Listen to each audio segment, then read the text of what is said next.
Whether it was a 2x6 with a few bricks stacked under it, a sketchy plastic ramp your grandma bought you at Kmart, or something pieced together from a few borrowed materials from the construction site down the road, most of us spend a lot of our childhood looking for anything to help us get wheels in the air.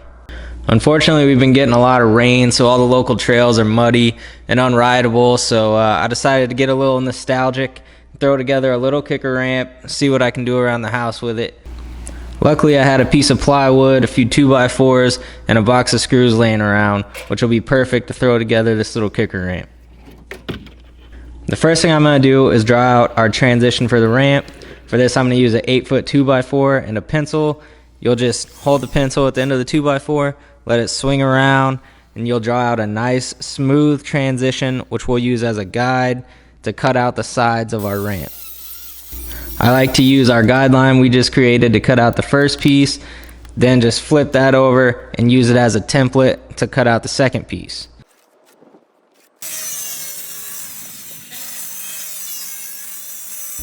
Once you cut them out, you should have two side pieces, which are pretty much exactly the same. The next thing we're going to do is cut out our ribs or studs to whatever width we want the ramp to be. I'm going to build this one at 2 feet.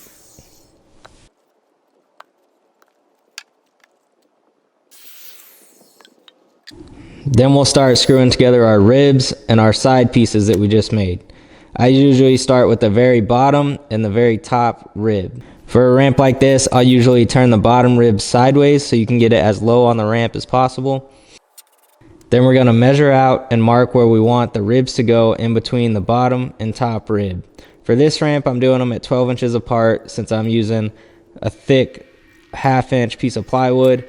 Usually I would go 8 inches apart and use a thinner plywood, but this is what I had laying around, so it should work fine. After that, I cut out our top sheet for the ramp. Since this is a 1/2 inch piece of plywood, I cut it out with the grains going sideways so that the wood would flex to our transitions we built. There is a little seam in the top, which I wouldn't want there if I was planning on skateboarding on this ramp, but since I'm just going to be messing around on bicycles with it, it's not really going to be an issue. Now we've got a nice, strong, lightweight ramp we can use to jump over stuff, do 180s, 360s, jump into ditches, use as a janky quarter pipe,